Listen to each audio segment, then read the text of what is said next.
now my heart is pounding. Is my first Olympic question seriously gonna be a political one? Okay, I'm gonna be vulnerable for a second and share with you guys what happened today as I'm covering my very first Winter Olympic Games.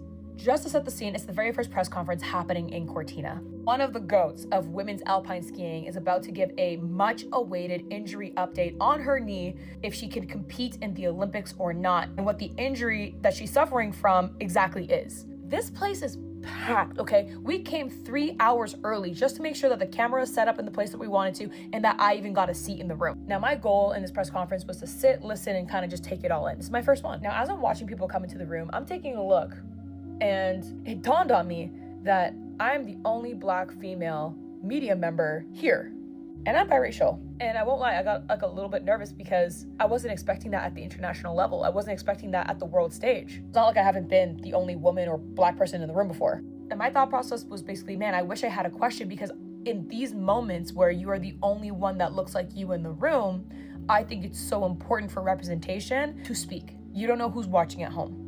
And I'm aware that I represent way more than just myself. So now I'm asking myself, if you had a question, what would it be? And you never want to force it. Now, we're all familiar with her story. She retired, she came back, she's fantastic. So I'm searching online for any updates at this point to follow up on, and I come across her Players Tribune piece. And in that piece, she says, I'm still a girl from Minnesota who loves to ski. And immediately I thought, yep, that's it. You see, the thing about diversity and inclusion is not just to check a box, it's the diversity of thought, the cultural diversity of perspective. When you are a Black woman and a media member, you offer something different. So you offer a lived experience that might drastically be different than somebody else in the room. And from that experience, you naturally, just every day, think about political and social questions because they do affect you. So when I was reminded that she was from Minnesota, I knew what I had to ask. Everyone's gonna be there talking about her injury. Everyone's gonna be there talking about if she's gonna compete and all the athlete stuff. And that's great, and that's so necessary. But I don't think there's anybody in the room who's gonna ask her how she feels about the events going on in Minnesota. And now my heart is pounding. Is my first Olympic question seriously gonna be a political one? I'm just supposed to be here for the vibe. And I told myself, Savannah, you have to ask this question, because bold questions get bold answers from athletes who have a platform, who want to share what they think.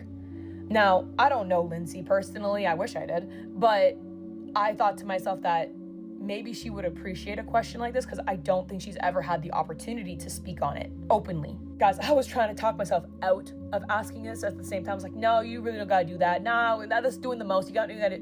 Also, if I ask a politically charged question, how will she respond? Will she appreciate it? Or will she be like, I'm not thinking about that? But then I remembered, because I was so nervous and I was so anxious about it, I remembered a quote that was shared to me by Teresa Resch, the president of the Toronto Tempo, that said, speak up even if your voice cracks. Then I thought about all the reporters and media personalities that I look up to and how they always ask the realest question in the room and they always get the rawest answers. I'm getting hot just thinking about it right now. My heart was pounding and my voice cracked. Oh, it cracked all right. Here it is. In a recent, media piece, you did the Players Tribune. You said that you're still a girl from Minnesota that loves to ski. And I think there's nothing that showcases that than skiing on an injury, of course.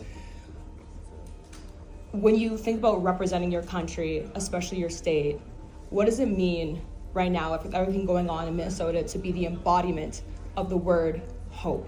Lindsay was so lovely and well-spoken, and based on the answer that she gave me, I just checked. The Associated Press ended up writing an article about it. And this is what I'm talking about. When you give athletes an opportunity to utilize their platform about matters that literally hit home for them, you'd be surprised about the answers that they give you. Speak up even if your voice cracks. I did ask her another question that was way more specifically related to the Olympic Games, but I am proud of myself for asking a question that if I wasn't in that room, I don't think that question would have been asked. And I know that the chair that I'm sitting in and the voice that I have represents a lot more than just myself.